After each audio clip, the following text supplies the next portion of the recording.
BA, BCom, BSc, MA, MCom करें विश्व की सबसे बड़ी यूनिवर्सिटी इग्नू से। सॉल्व असाइनमेंट्स और गाइड बुक्स प्राप्त करें। संपर्क करें Mahakal computers, DAV PG college के पास, पंच मंदिरा मोड़ से दाहिने, सिवान। निकोरिया मासिक अनियमितताएं, बच्चेदानी में गांठ, बच्चेदानी बाहर निकालना और डिलीवरी से जुड़ी हर समस्याओं के लिए आज ही आए डॉक्टर वंदना कुमारी के पास। पता है डॉक्टर रामाजी चौधरी से 100 कदम पूरब, डॉक्टर कॉलोनी, सिवानी। अधिक जानकारी। नगर परिषद चुनाव के तारीखों के ऐलान के साथ ही अब कई सारे उम्मीदवारों ने अपनी दावेदारी तेज कर दी है और इसी कड़ी में आज बीजेपी नेता सुभाष चौहान ने अपनी पत्नी रीता देवी को सभापति उम्मीदवार बनाने की घोषणा कर दी है। आज शहर के नवलपुर स्थित अपने आवास पर सुभाष चौहान ने एक प्रेस वार्ता का आयोजन करते हुए अपनी पत्नी रीता देवी को चुनावी मैदान में उतार दिया। प्रेस वार्ता के दौरान सुभाष चौहान ने कहा कि अभी तक सिवान नगर परिषद में सिर्फ और सिर्फ भ्रष्टाचार हुआ है। जो भी सभापति बना है सबने घोटाला करने का काम किया है, लेकिन हमारे आने से इस पर पूरी तरह से रोक लगेगी और हम सिवान को एक नया दिशा देने का काम करेंगे। उन्होंने कहा कि पहले लोग वार्ड पार्षद को चुनते थे और वार्ड पार्षद उसके बाद खरीद बिक्री का काम शुरू कर देते थे। ऐसे में नगर परिषद के विकास पर इसका पूरा असर पड़ता था। वहीं उन्होंने कहा कि हम हमेशा से ही समाज के बीच में रहकर उनकी लड़ाई लड़ते रहे हैं। हमारी पत्नी और हम लगातार 3 बार से पार्षद भी हैं और हमें उम्मीद है कि पिछले 15 सालों से जिस तरह से जनता का प्यार और आशीर्वाद हमें मिला है, आगे भी वैसे ही मिलेगा। उन्होंने कहा कि अगर जनता हमें जिताकर भेजती है तो हम पूरी तरह से जनता की सेवा में खड़े रहेंगे और सिवान को विकास की राह पर लाने का काम करेंगे, जिससे सिवान को सुंदर और स्वच्छ बनाया जा सके। बता दें कि नगर परिषद सभापति का सीट महिलाओं के लिए रिजर्व रखा गया है। ऐसे में सुभाष चौहान ने अपनी पत्नी रीता देवी को इस बार चुनावी मैदान में उतारा है। सुभाष चौहान ने बताया कि वो पिछले 25 वर्षों से बीजेपी के साथ हैं। ऐसे में पार्टी का भी पूरा सहयोग उनको मिलेगा। प्रेस कॉन्फ्रेंस का उद्देश्य है नगर सभापति का चुनाव। हमारे पत्नी नया किला नवलपुर से लगभग 2007 से लगातार पार्षद रही हैं और विकास कार्य शहर में सबसे ज़्यादा हमारे एरिया में हुआ है। 2 विवाह भवन, 2 छठ घाट और एक नाला रोड हम लोग बनवा दिए हैं। अब हम लोग नगर सभापति के चुनाव की तैयारी का घोषणा कर रहे हैं और अति पिछड़ा रिजर्व सीट हो गया है। हम लोग को हम अपील करेंगे सिवान के हमारे सारे हिंदू मुस्लिम भाइयों से कि आप लोग एक साफ़ सुथरा छवि वाले ही व्यक्ति को चेयरमैन का प्रत्याशी चुने। और आप लोग को कुछ पूछना है तो पूछ सकते हैं। लोग चुनावी मैदान में हैं, दिग्गज लोग, फिर लड़ाई कैसे रहेगी? पब्लिक जानती है कि हम लोग सबसे पहले आज से 25 साल पहले से हम लोग बीजेपी से जुड़े हुए हैं। ज़मीनी स्तर के कार्यकर्ता हैं। बहुत लोग हैं कि जब पार्टी का जब सरकार रहता है तो आगे आगे घूमता है, लेकिन कोई बीजेपी का झंडा नहीं लेके घूमता था। उस समय हम नगर के उपाध्यक्ष रहा करते थे राजद के समय में। और पुराने समय में अगर आज के दौर में कैंडिडेट में अगर देखिएगा तो सबसे पुराने कार्यकर्ता बीजेपी के आज के वर्तमान में हम जिला मंत्री भी हैं। बीजेपी से और नगर परिषद के सभापति से इससे क्या मतलब है? बीजेपी के और भी उम्मीदवार चुनावी मैदान में, बीजेपी के जो नेता हैं अनुराधा गुप्ता, बबलू साहब, वो लोग भी चुनावी मैदान में। सबको एक बार मौका पार्टी ने दे दिया, हमें आज तक मौका नहीं दिया है बीजेपी। और कहीं न कहीं कोई भी चुनाव होता है न किसी दल का समर्थन होता है। जी पिछले 25 सालों से बता रहे हैं आप बीजेपी के साथ हैं, क्या इसके एडवांटेज आपको सिवान में भाजपा से मिलेगा? पूरी उम्मीद है कि इस बार जनता, नेता और जनता हमारे साथ रहेंगे।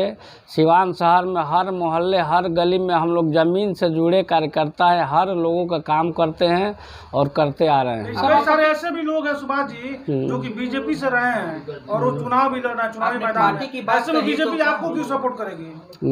बीजेपी आपको सपोर्ट करेगी? और भी तो कई सारे लोग चुनाव। हाँ, बहुत सारे लोग हैं, लेकिन बीजेपी सबको एक मौका दे चुकी है। हम अभी तक वंचित हैं। बीजेपी हमें कोई प्रत्याशी आज तक किसी पार्टी का नहीं बनाया। हम लोग 15 वर्ष है, ना कभी डिप्टी चेयरमैन के लिए प्रत्याशी बनाया, न चेयरमैन के लिए बनाया। इसलिए आपको लगता है कि बीजेपी आपको मौका देगी तो बीजेपी के कोई वरीय अधिकारी आपकी घोषणा करेंगे? उम्मीद है कि आजकल हम लोग को बैठक होने वाला है, कुछ न कुछ घोषणा होगा। पैसा का तो खेल होगा इस बार। अब पैसा का चुनाव अब खत्म हो गया भैया। ये वार्ड काउंसलर थोड़े है कि 20 वार्ड काउंसलर दलाली कर करके खरीद लीजिए और चेयरमैन बन जाइए। अब जनता को चुनाव नगर सभापति को देना है। आप मानते हैं कि चेयरमैन के खेल में पैसा का खेल आप मानते हैं? जी तो आपको भी होता पैसा मिलता होगा?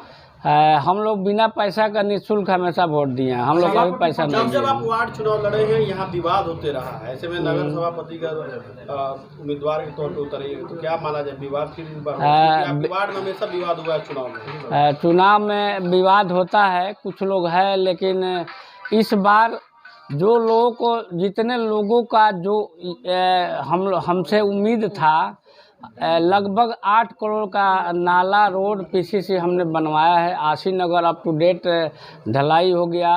आगू छपरा में सामुदायिक भवन बन रहा है। इसलिए हमसे सारे वर्ग के लोग इस बार खुश हैं। अगर आपको जनता अगर आपको मौका देती है तो किस तरह का आप पहली प्राथमिकता? सबसे पहले तक ऐसे गांव हैं जिसको पहली बार ये नगर परिषद में जोड़ा गया है, उन गांवों के लिए क्या कुछ प्लान है आपके पास, क्योंकि उनकी उम्मीदें ज्यादा है? सबसे पहले वहाँ पे हम सफाई व्यवस्था, नाली रोड का जो भी है, जो पेंशन है, जो वंचित है, उन लोगों को हम लोग प्रयास करेंगे कि ज़्यादा से ज़्यादा लोगों को मिले। जनता अगर आपको मौका देती है तो किस तरह?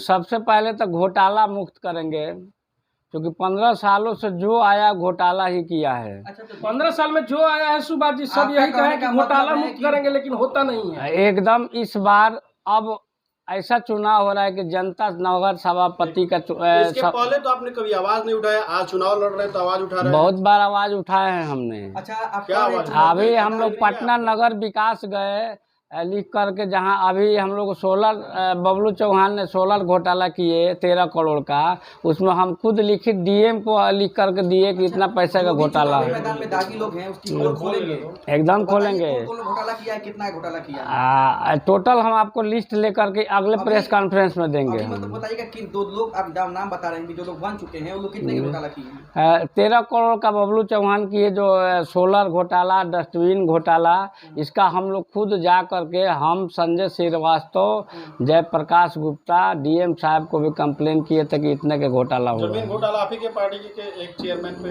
लगा हुआ है। उसको घोटाला हम लोग अभी नहीं मानते हैं, क्योंकि विवाद है। जमीन पे तो आज अच्छा ठीक है, अनुराधा गुप्ता पे क्या घोटालाबाजी का रोक लगा? अनुराधा गुप्ता का घोटाला का हम डिटेल टोटल अगले प्रेस कॉन्फ्रेंस में दे देंगे। ठीक है रानी जी, दो शब्द मैडम से बोलवा दीजिए। तमाम जनता को नमस्कार प्रणाम अपना कर लीजिएगा। करेंगे कि हमको जीता है। सिवान को किस तरह से मॉडल बनाएंगे, कोई सपना तैयार की है? किस तरह क्या क्या कमियां हैं सिवान में? जो जो कमियां है वो पूरा करेंगे। क्या? बहुत सारे कमियां हैं, रोड है, नाला है, सब कमियां है। ये है वार्ड में जिस तरह आप विकास की हैं, जिस तरह आप अपने वार्ड में सारा विकास कार्य कर रही हैं, अच्छा बेहतर काम कर रही हैं, क्या आप पूरे शहर को साथ लेके चलेंगी? हाँ। शहर में विकास करेंगी पूरा? हाँ, पूरा शहर का विकास करेंगे। इसी तरह विकास करेंगी जैसे वार्ड में की है? हाँ, इसी तरह से करेंगे। यानी ये माना जाए कि नया सिवान बनेगा। जी ठीक।